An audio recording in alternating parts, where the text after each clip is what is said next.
After buying new shoes. A lady grabbed my hand. "Are you the man who took my son?" I didn't take anyone. I pulled away from her grip, confused. She was maybe 40 with wild eyes and tangled hair, and she kept staring at my feet like they held the secrets of the universe. "No, those are my son's shoes. You took him and are wearing his shoes." She pointed at my new Jordans with a shaking finger. "They can't be. I just bought these on Facebook Marketplace." I took a step back. The shoes were practically brand new when I got them. Some guy named Gordon had posted them for half the retail price, saying his kid had outgrown them. I'd driven 20 minutes to meet him in a parking lot and paid cash. Normal Facebook Marketplace stuff. The woman started crying but kept her eyes locked on the shoes. She asked to see them closer and reached out like she wanted to touch them. I felt bad for her obvious distress, even though she was accusing me of something horrible. Maybe her son had similar shoes, and she was confused in her grief. I sat on a nearby bench and untied the shoes. The woman watched every movement like a hawk. When I handed them to her, she snatched them and took off running. No warning. Just grabbed them and bolted down the street. "Hey!" I jumped up and chased after her in my socks. She was faster than she looked. We ran past confused pedestrians and through a red light. Cars honked as I dodged traffic trying to keep up. My socks were getting destroyed on the pavement, but those shoes cost me $200. The woman reached a beat-up Honda and dove inside. I was close enough to see her fumbling with the keys. Her hands were shaking so bad she dropped them twice. I almost caught up, but she got the engine started and peeled out. I ran to my own car, parked down the block, and followed her. While driving, I tried calling Gordon from the Marketplace listing. The phone rang once, then went straight to a disconnected message. I tried again with the same result. The number was dead. A cold feeling settled in my stomach. Something was definitely wrong here. Normal people don't sell shoes, then immediately disconnect their phones. The woman's panic seemed more justified now. I kept following her Honda through suburban streets. She was driving erratically, but with purpose, taking specific turns like she knew exactly where she was going.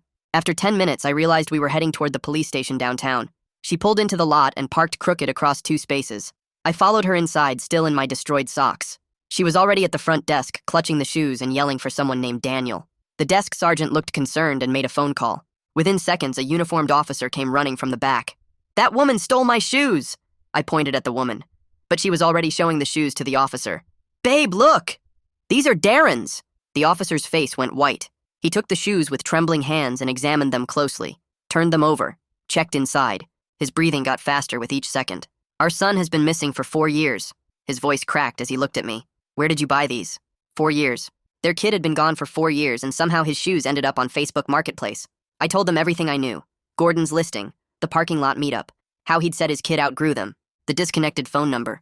The officer was already on his radio calling for backup and told me, "Come on, you're riding with me. We're tracking down this guy." Officer Daniel grabbed his jacket from a hook behind the desk and pulled his keys from his pocket while barking orders into his radio about backup units meeting us at Gordon's address from the Facebook profile. I followed him through the station's back hallway toward the parking lot, my destroyed socks squishing against the cold tile floor with every step. He pointed at a patrol car and told me to get in the passenger seat while he threw his jacket in the back. The engine roared to life, and we were speeding out of the lot before I even managed to click my seatbelt into place. My hands were shaking as I gripped the door handle. Officer Daniel drove with one hand on the wheel while using his other to work the radio, calling in Gordon's description and the address from his Marketplace profile. He asked me rapid questions about Gordon without taking his eyes off the road. What did he look like exactly? I tried to remember every detail from our quick parking lot meeting. Medium height, maybe 5'10", brown hair that needed a cut, wore a blue baseball cap and sunglasses even though it was cloudy. What kind of car did he drive? A silver sedan? Maybe a Toyota or Honda? I couldn't remember the exact model, but it had a dent in the rear bumper. What exactly did he say about the shoes? He said his kid had outgrown them after only wearing them twice, that kids grow so fast these days. Officer Daniel relayed every detail through the radio, while his knuckles turned white from gripping the steering wheel. Other units confirmed they were heading to the address. We took a hard right that threw me against the door, then accelerated down a main street toward the older part of town. Buildings got more rundown as we drove, paint peeling off storefronts and trash collecting in gutters. After about 10 minutes of weaving through traffic with the sirens blaring, we pulled up to a shabby apartment complex with 3 other patrol cars already positioned at different corners of the building. Officers were spreading out to cover the exits, moving quick but careful. Officer Daniel turned to me and said to stay in the car no matter what happened, then joined the other officers at the main entrance. I watched through the windshield as they approached the building, checking mailboxes for apartment 2B where Gordon's profile said he lived. 4 officers went up the exterior stairs while 2 stayed at the bottom. They knocked hard on the door of 2B, announcing themselves as police and asking Gordon to open up. No answer came from inside. They knocked again, louder this time, saying they needed to speak with him about an urgent matter. Still nothing. One officer put his ear to the door and shook his head at the others. After several more attempts with no response, an older man in a stained tank top came out from the apartment next door, and I could see him talking to the officers, though I couldn't hear what he was saying. The man disappeared back inside and returned with a younger guy in khakis and a polo shirt who pulled out a massive ring of keys. Must be the building manager. He flipped through the keys while the officers waited, hands on their weapons but not drawn. The manager found the right key and stepped back as the officers positioned themselves. They pushed the door open slowly, announcing themselves again as they entered. I held my breath watching the empty doorway, waiting for something to happen.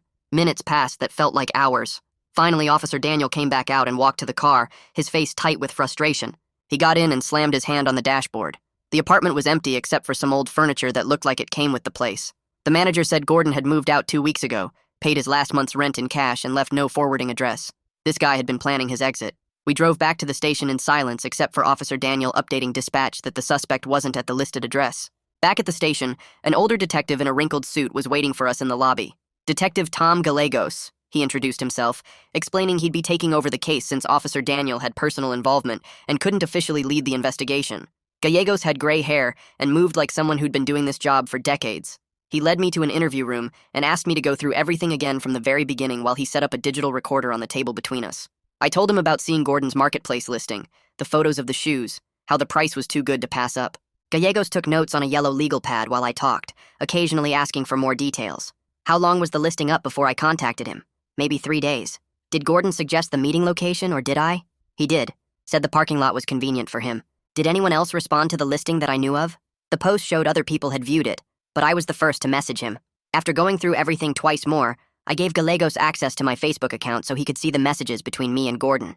He called in someone from their tech team, a young woman with glasses who immediately started working on her laptop. Within an hour, she looked up from her screen with a frown. Gordon's account was fake, created just 3 months ago with minimal activity except for marketplace listings. She scrolled through his selling history, and every single item was kids' stuff like toys, clothes, bikes, and shoes. The forensics tech arrived to collect the Jordans, which Officer Daniel's wife had been clutching in the lobby. The tech wore gloves and carefully placed the shoes in evidence bags, explaining they'd test for DNA, fingerprints, and any other trace evidence. She said results would normally take a week, but given the circumstances, they'd put a rush on it and should have something in 48 hours. Officer Daniel paced the hallway outside the interview room, checking his phone every few seconds and running his hands through his hair. Gallegos got on the phone with someone at Facebook's legal department, and after some back and forth about the urgency of the situation, a judge signed a warrant for them to release Gordon's IP addresses and any payment information on file. The company cooperated quickly once they understood it involved a missing child, and data started flowing in by evening. The tech team discovered Gordon had been careful, always using public Wi-Fi at coffee shops and libraries to access his account, never from a home connection. But he'd used the same coffee shop downtown multiple times, and Gallegos immediately requested their security footage. The coffee shop manager emailed the files within an hour, and we all crowded around the computer screen as the tech scrolled through days of footage. There he was, same blue cap and sunglasses, hunched over a laptop in the corner booth. The footage was clear enough to see his face when he lifted his cup to drink. Thin features, nervous habit of checking over his shoulder every few minutes, looked about 35 years old. Gallegos had the image printed and distributed to every patrol unit in the city with orders to approach with caution. The clock on the wall showed 9:30, and I suddenly remembered I was supposed to be at work 2 hours ago. I grabbed my phone and called my boss while Gallegos kept working at his computer. She picked up on the third ring, sounding worried since I never missed work without calling. I told her I was at the police station helping with something important, but couldn't give details yet. She asked if I was okay and when I might be back. I said I didn't know, but it was serious, and she said to take whatever time I needed. The curiosity in her voice was obvious, but she didn't push for more information. My normal Tuesday morning of spreadsheets and meetings felt like a different world from this police station chaos. 20 minutes later, the lobby doors burst open and a woman rushed in looking frantic. She went straight to Officer Daniel and threw her arms around him. This had to be his wife, the woman who'd chased me for the shoes earlier. She was crying into his chest while he held her tight. When she finally pulled back, she saw me sitting there and walked over. Her face was red and puffy from crying, but she grabbed my hands.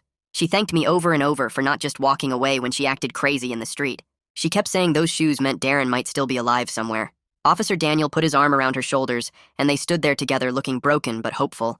Gallegos called us over to his computer where he'd pulled up traffic camera footage from the parking lot where I'd met Gordon. The quality wasn't great, but you could see Gordon's car clearly. He zoomed in on the license plate and ran it through the system. The plate came back as belonging to a stolen vehicle reported missing 6 months ago from 2 states over. This guy had really planned ahead, using a stolen car for his marketplace meetups. The hours kept passing and my stomach was growling since I hadn't eaten since breakfast. By midnight, I was exhausted and kept yawning, but Gallegos said they might need me to identify Gordon if they found him. Officer Daniel noticed me struggling to stay awake and went to the vending machines down the hall. He came back with 2 coffees and sandwiches from the machine. The sandwich was one of those plastic wrapped ones that taste like cardboard, but I was too hungry to care. Officer Daniel took a few bites of his, but mostly just stared at it. Neither of us had much appetite with everything going on. Around 1 in the morning, Gallegos' phone rang and he answered quickly. A patrol unit had spotted the stolen car abandoned behind a grocery store on the other side of town. Gallegos grabbed his jacket and called for a forensics team to meet him there. I stayed at the station with Officer Daniel while they went to process the scene. We sat in the break room drinking terrible coffee and waiting for news. 40 minutes later, Gallegos called with an update. The car had fast food wrappers all over the floor, and they'd found a receipt from a hardware store dated yesterday. The receipt was for rope, tarps, and bleach, which made my skin crawl thinking about why someone would need those things together. Gallegos said he was heading to the hardware store to check their security footage. Another hour passed before he called again. The store's cameras had caught Gordon clearly, showing him buying the items and paying cash. Gallegos' voice sounded dark when he described watching Gordon calmly purchasing what looked like supplies for something terrible. The footage showed Gordon still wearing that same blue cap and checking over his shoulder constantly. He looked nervous but determined, like someone following through on a plan. Gallegos said he was coming back to the station with copies of everything. By 3 in the morning, a woman in a sharp suit arrived at the station. Gallegos introduced her as Assistant District Attorney Mariah Thornton. She had that look of someone who'd been woken up but was fully alert anyway. She sat down with Gallegos and started asking pointed questions about probable cause and what evidence we had for search warrants. She reviewed everything quickly, flipping through papers and watching the footage on Gallegos' laptop. After 20 minutes, she approved expanded resources for the search. She said this had enough red flags to justify bringing in more units and even getting help from neighboring counties. While Thornton made phone calls, Gallegos went back to Gordon's Facebook profile looking for any connections.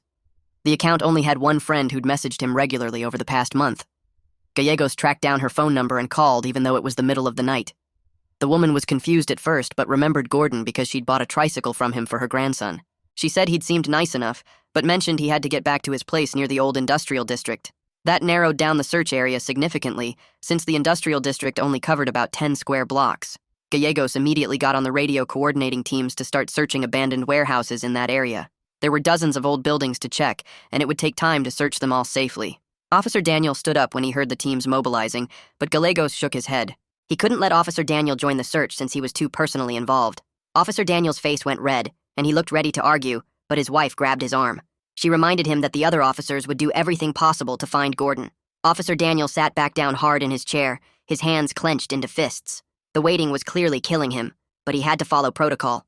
I'd been sitting there for hours trying to remember every detail of my meeting with Gordon.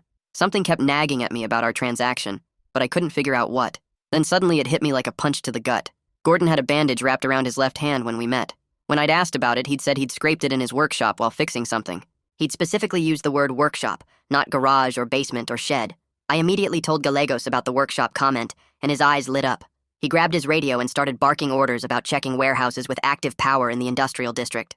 Within minutes, he had 3 teams ready to go, and they narrowed it down to only 3 buildings that still had electricity hookups. The teams would hit all 3 at the same time, so Gordon couldn't get warned and run. Gallegos told me to stay put while they searched, but I could watch the body cam feeds from the conference room monitors. The first warehouse came up empty, except for some old machinery and rat droppings everywhere. The second warehouse feed showed something different, though. The officers found a sleeping bag rolled up in the corner and an old camp stove with empty food cans stacked next to it. Someone had definitely been living there recently. The sleeping bag was still warm when they touched it, and fresh coffee grounds sat in a paper filter on a makeshift table made from plywood and cinder blocks. They'd missed Gordon by maybe an hour or 2 at most. The officers bagged everything for evidence while Gallegos cursed under his breath about being so close. My phone started ringing, and it was the forensics tech calling from the lab. She had the preliminary DNA results from the shoes and wanted to talk to Gallegos, but I told her he was in the field. She said it couldn't wait, so she told me instead. They'd found 2 different DNA profiles on the shoes, and one matched the saliva sample Officer Daniel and his wife had provided years ago when Darren first went missing. These were definitely Darren's shoes. My stomach dropped hearing it confirmed like that. The tech said she'd already sent the official report to Gallegos' email, but wanted someone to know right away. I thanked her and hung up feeling sick. Those shoes on my feet had belonged to a missing kid, and Gordon had sold them to me like it was nothing. Gallegos came back looking frustrated until I told him about the DNA results. His whole face changed, and he immediately went to tell Officer Daniel, who was still waiting in the break room with his wife. I watched them through the glass as Gallegos delivered the news. Officer Daniel's wife started sobbing while he just sat there frozen. The confirmation made it real in a way that hope couldn't. Their son's shoes were here, which meant he'd been close at some point. Gallegos' phone rang and he answered it while walking back to his desk. A business near the warehouse had security cameras, and they'd caught something interesting this morning. Gallegos pulled up the footage on his computer, and we watched Gordon loading cardboard boxes into a white van around 6 in the morning. The timestamp showed it was only 4 hours ago. Gordon looked rushed and kept checking over his shoulder while he loaded the van. The camera caught a clear shot of the license plate, and Gallegos immediately ran it through the system. The van belonged to a rental company downtown. Gallegos called them and got transferred 3 times before reaching someone who could help. The manager pulled up the rental agreement and said Gordon had used a different name to rent it, but the physical description matched. The good news was all their vehicles had GPS trackers for insurance purposes. The manager logged into their tracking system while we waited on the phone. After a few minutes of typing, he said he had the location, and the van was currently heading north on Interstate 85, doing about 70 miles per hour. Gallegos thanked him and immediately called dispatch to alert the state police. Within minutes, they had units heading to intercept and set up roadblocks ahead of Gordon's position. Gallegos put his phone on speaker, so Officer Daniel could hear the updates coming in from the field. The 1st State Police unit spotted the van and confirmed it matched the description. They stayed back to avoid spooking Gordon, while more units got into position ahead.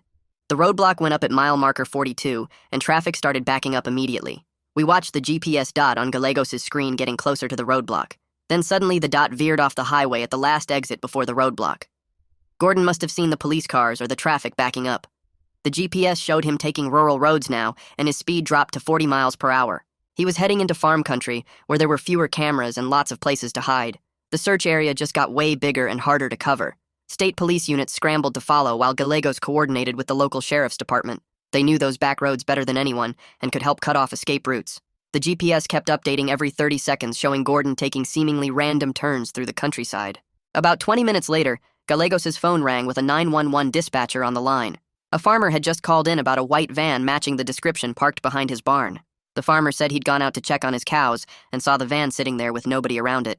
Units started converging on the farm from all directions, while Gallegos told me to prepare myself. They might find Darren there, but after 4 years it might not be good news. I felt my hands shaking as we watched the body cam feeds come online. The first officers approached the barn carefully with weapons drawn. They could see Gordon near a metal drum with smoke coming out of it. He was burning papers and throwing more documents into the fire.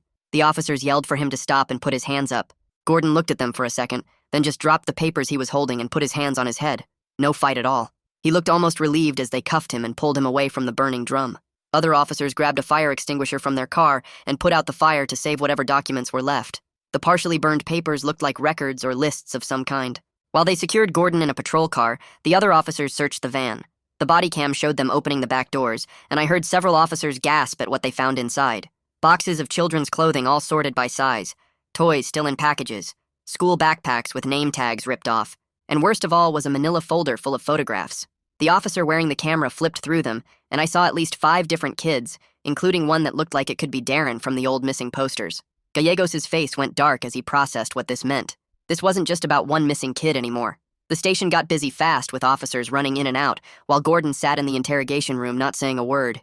He just stared at the wall with his arms crossed and wouldn't even look at Gallegos when he tried asking questions.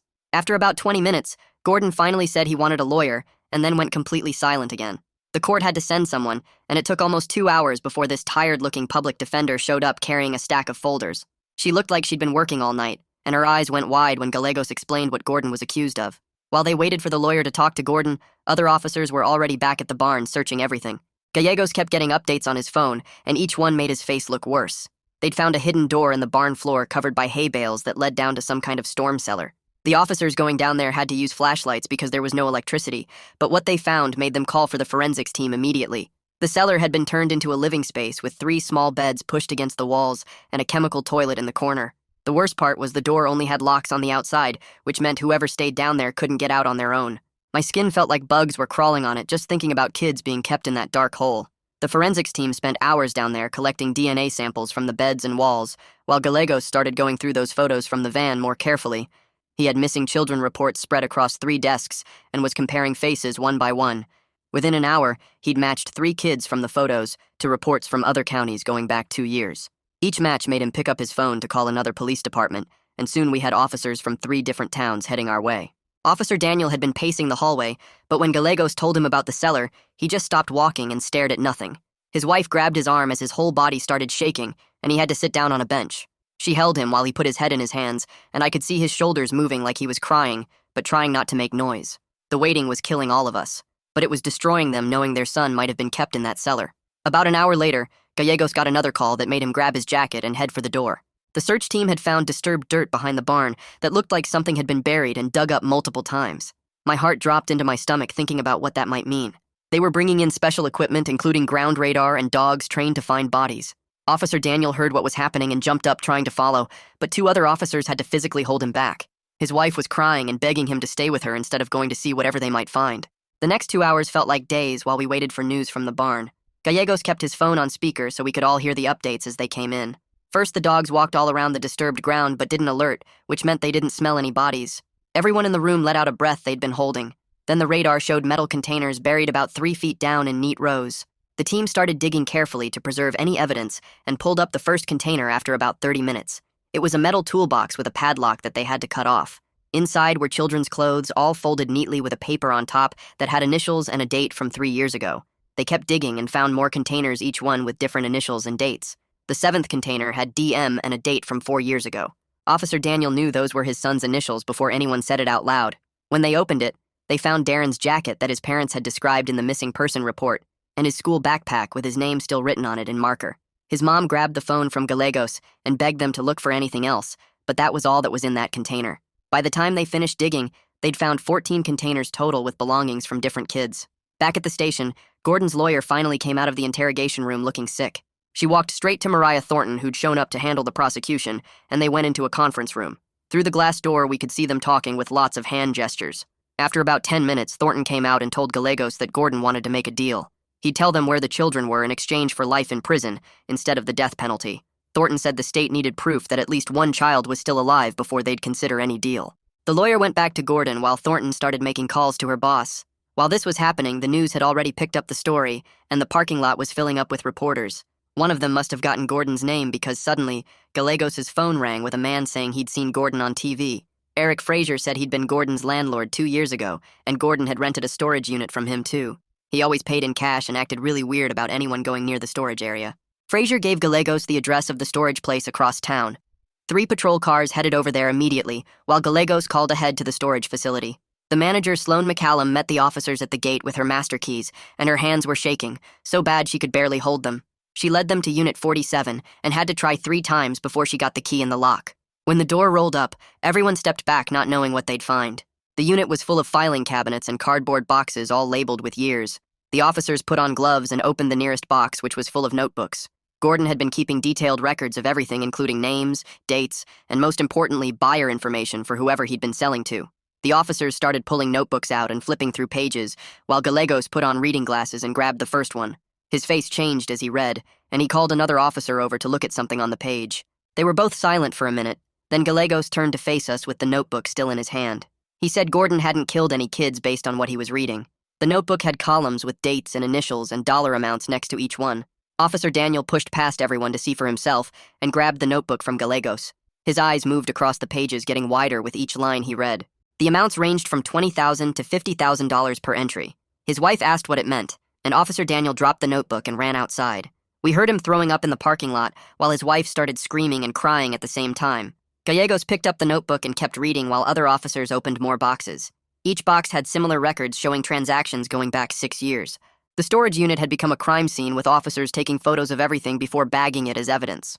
Within an hour, 3 black SUVs pulled up, and FBI agents in suits walked into the storage facility. The lead agent showed his badge to Gallegos and said they were taking over since this involved interstate trafficking. They were polite but firm about everyone stepping back while they processed the scene. One agent sat with Officer Daniel and his wife, explaining that the FBI had massive resources for cases like this. They would track every lead and follow every dollar until they found these kids. The hope mixed with dread on their faces was hard to watch. The FBI tech team arrived with laptops and started entering Gordon's coded records into their system. The codes were basic substitutions that took them about an hour to crack. Once decoded, the records showed bank account numbers where Gordon deposited money after each transaction. The agents cross-referenced the deposits with surveillance footage from banks and ATMs. They found Gordon making cash deposits always under $10,000 to avoid reporting requirements. The money trail led to couples across the country who'd wired funds to Gordon over the years. Some transactions included notes about adoption paperwork and home studies. The FBI realized some buyers might have thought they were adopting legally through private channels. Around midnight, an agent got excited looking at his screen and called his supervisor over. They'd matched a Michigan couple to a wire transfer from 4 years ago that lined up with Darren's disappearance. The couple had a son the right age according to the school enrollment records they pulled. The agent showed Officer Daniel a photo from the couple's social media of a boy at a birthday party. Officer Daniel's legs gave out, and his wife had to catch him. It looked like Darren, but older and with different hair. The FBI mobilized a team in Michigan to approach the couple carefully, since they might not know the child was kidnapped. Officer Daniel and his wife wanted to leave immediately, but the agent said they needed to do this right to avoid spooking anyone. They booked flights for the next morning and assigned 2 agents to accompany the parents. I stayed at the station to help with the investigation since I was the one who'd bought the shoes that started everything. The FBI had me go through every detail of my interaction with Gordon again while they built their case. Over the next few days, I watched the news from the station as the story exploded nationally. The FBI located 3 more children within 48 hours using Gordon's records. Each recovery was on every channel with footage of parents crying and hugging kids who didn't remember them. Some reunions went smoothly, but others were complicated. One child had been with a family for 5 years and thought they were his real parents. Another was found with a couple who'd been told the birth mother was a drug addict who'd abandoned the baby. The legal battles were starting as couples who'd raised these kids for years fought to keep them. Child services got involved in every case to determine what was best for each child. Back at the station, Gordon's lawyer kept trying to make deals while Gordon sat in federal custody. The FBI wasn't interested in deals until they'd recovered every child in his records. The pressure finally broke Gordon after a week when he realized he was facing life in federal prison. He admitted to taking 12 children over 6 years and selling them to couples desperate for kids. He gave up names and contact information for everyone he'd worked with. His network included people who forged adoption papers and a doctor who provided fake medical records. Gordon claimed the buyers would have him killed if he talked, but he was more scared of life in prison. The FBI put him in protective custody while they rounded up his associates. 3 days after they'd flown to Michigan, Officer Daniel called me from a hotel room. The DNA test confirmed the boy was Darren, but he had no memory of his real parents. He was scared and confused and kept asking for his mom and dad, meaning the couple who'd raised him. The couple was cooperating with authorities and seemed genuinely devastated. They'd paid $30,000 for what they thought was a legal private adoption. They had paperwork that looked real and had even met with someone posing as a social worker. The FBI found similar stories with other couples who'd been scammed into thinking they were saving unwanted children. The child psychologists worked with Darren for 5 days before attempting any reunification. They had to go slow since forcing it could cause trauma that would last forever. He was healthy and had been well cared for and even loved by the only parents he remembered. The psychologist said it would take months or maybe years for him to adjust to the truth. The complexity of undoing 4 years of lies was crushing everyone involved. 2 weeks later, I got called to testify before a federal grand jury about buying the shoes from Gordon. I sat in a room full of people in suits and told my story one more time. The prosecutor said my decision to chase after those shoes had saved 12 children's lives. Without that Facebook Marketplace purchase, none of these kids would have been found. It felt strange being called a hero for buying shoes and chasing a crying woman through traffic, but that's how it worked out. The next morning, my phone started blowing up with texts and calls from numbers I didn't recognize. Someone at the courthouse had leaked my name to the press, and now every reporter in the state wanted an exclusive interview about how I'd accidentally exposed a child trafficking ring by buying shoes. I looked out my apartment window and saw 3 news vans parked on the street with camera crews setting up on the sidewalk. My landlord called 20 minutes later saying reporters were buzzing every apartment trying to find which unit was mine. I packed a bag and called my buddy Jake, who lived across town, and asked if I could crash at his place for a few days. The reporters followed my car for 6 blocks before I lost them at a red light. For the next 2 weeks, I stayed off social media and avoided my usual spots while the story dominated the news cycle. 3 weeks after the grand jury testimony, Officer Daniel called to tell me they were bringing Darren home that day. The psychologists had worked with him every day to prepare him for the transition, and now they felt ready to attempt reunification with his real parents. Officer Daniel had taken leave from the force to be there full-time, while therapists came to the house twice a day to help the whole family adjust. He said the reunion was beautiful, but way harder than they'd expected since Darren still didn't remember them and kept asking for the people who'd raised him for 4 years. The kid was confused and scared, but physically healthy, which was more than some families got. Over the next month, the FBI kept dismantling Gordon's network, and more kids started coming home. Every rescue made the national news, and I'd sit in Jake's living room watching coverage and recognizing stuff from Gordon's Marketplace page. That tricycle one family talked about, the little pink backpack another mom held up, the baseball glove a dad was crying over. All those innocent-looking sales had been connected to stolen kids, and Gordon had been running his operation right out in the open on Facebook. The prosecutors moved fast once they had all the evidence, and Gordon's lawyer convinced him to plead guilty to avoid trial and a possible death penalty. At the sentencing hearing 2 months later, parents gave impact statements while Gordon stared at the floor, refusing to make eye contact with anyone. Officer Daniel spoke about the 4 years of not knowing if his son was alive or dead and how that uncertainty had almost destroyed his marriage and his sanity. The judge gave Gordon life without parole and had to bang his gavel 3 times to quiet the courtroom when people started cheering. Over the next 6 months, trials wrapped up for all the buyers and accomplices Gordon had given up. Some couples genuinely didn't know they were buying kidnapped children and had paperwork that looked completely legal, while others clearly knew something was wrong, but didn't care as long as they got a kid. The legal system had to sort through each case individually, while families tried to heal and figure out their new normal. I went back to my apartment once the media attention died down and tried to return to regular life, but stayed in touch with Officer Daniel's family through text messages and occasional phone calls. Darren was adjusting slowly and starting to remember little pieces of his early childhood, though the therapist said recovery wouldn't be linear and there would be good days and bad days for years to come. Facebook Marketplace added new verification requirements for anyone selling children's items after the case made them look bad for not having better safeguards in place. It was a small change that probably wouldn't prevent another Gordon, but at least they were trying something. I still checked seller profiles obsessively whenever I bought anything online, and probably always would after what happened. Officer Daniel went back to work 8 months after getting Darren back, but with a new focus on missing children cases since his experience made him invaluable to other families going through the same nightmare. He told me once that I'd given him his son back and he'd never forget that, even though all I did was buy some shoes and chase after them.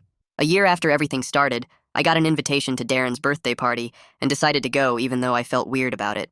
The kid was doing so much better than before and actually laughed while playing with other kids in the backyard, though his parents mentioned he was still in therapy twice a week. Seeing him happy and safe and acting like a normal 8-year-old made everything we'd all gone through feel worth it, even though the road to get there had been brutal. The other rescued children had all kinds of different outcomes, with some thriving in their original homes, while others struggled with the transition and needed intensive therapy or even residential treatment. Support groups formed for the families to share resources and talk to people who understood what they were going through, since nobody else could really grasp what it was like to get your kid back after years of them being raised by strangers. The healing continued at different paces for everyone and would probably take years or maybe decades for some families to fully process what had happened to them. 3 weeks after the last trial wrapped up, my phone rang at 2 a.m, and Officer Daniel's voice sounded strange when he told me Gordon was dead. The guards found him in his cell that morning after other inmates figured out what he'd done to all those kids. Word travels fast in prison, and child traffickers don't last long once everyone knows. Officer Daniel said he didn't know how to feel about it, since part of him wanted Gordon to suffer for years, but another part was just glad it was over. I sat in my kitchen staring at the wall for an hour after we hung up, trying to process that the man who started all this was gone. The couple from Michigan who'd raised Darren for 4 years sent a letter to Officer Daniel's family around that same time, apologizing for everything, even though they claimed they didn't know. They were facing charges but cooperating with prosecutors, and their lawyer said they'd probably get probation since they had paperwork that looked real. The letter sat on Officer Daniel's desk at the station for months before he could bring himself to open it. When he finally did read it, he called me crying because they'd written about how much they loved Darren and how they'd tried to give him a good life. 2 years passed, and I'd see Officer Daniel's family at the grocery store or the park, and Darren looked like any other kid playing Little League and doing homework. The therapy was working, and he'd adjusted to calling them Mom and Dad again, though sometimes he'd get confused and use the other names. His parents found ways to work around those moments, and the therapist said it was normal for kids who'd been through what he had. The family had their routines now, with soccer practice on Tuesdays and family movie nights on Fridays, and from the outside, you'd never know what they'd been through. I started dating someone serious about 18 months after everything happened, and when we got engaged, Officer Daniel was one of the first people I called. The wedding was small, but his whole family came, and Darren was 8 by then, running around with the other kids at the reception. He didn't remember being taken anymore, and the therapist said that was probably for the best, since those memories wouldn't help him. Officer Daniel pulled me aside during the reception and thanked me again for buying those shoes and not letting it go when his wife ran off with them. The FBI released their final report, showing Gordon's ring had sold over 40 kids in the past decade, with most found but some still missing. The investigation would continue for years, but at least Gordon's part was done, and the main network was broken up. Some of those kids would never be found, and their families would always wonder, but at least 12 families got answers because of those shoes. Officer Daniel got promoted to detective after going back to work and specialized in missing children cases, using everything he'd learned from his own experience. In his first year as detective, he found 3 kids using techniques he'd developed during his son's case, like checking online marketplaces for kids' items. He told me once that the worst thing that ever happened to him became the thing that helped him save other families from the same pain. I kept all the Facebook messages from Gordon saved in a folder on my computer, as a reminder that bad people can hide behind normal transactions. Sometimes I'd look at them and think about how a simple shoe purchase changed so many lives and saved 12 kids from whatever Gordon had planned. Every time I buy something online now, I check the seller's profile and look for red flags, because you never know what's really happening. Life settled into a new normal with Darren thriving in third grade, and his parents finally able to sleep through the night without checking on him constantly. The other rescued kids had different outcomes, with some doing great and others still struggling, but all of them were alive and home. Sometimes I'd run into Officer Daniel at coffee shops or restaurants, and we'd talk about normal stuff like the weather or sports, but we both knew we shared something nobody else would understand. That 20-minute drive to buy shoes turned into the most important thing I ever did, even though I was just trying to get a good deal on Jordans. Looking back now, I'm glad I chased after those shoes when his wife took them, because if I'd just let her go, none of those kids would have been found. Well, that's gonna do it for now. Thanks for just being here and exploring all these curious details with me. Always enjoy sharing this time with you. Subscribe for more content like this.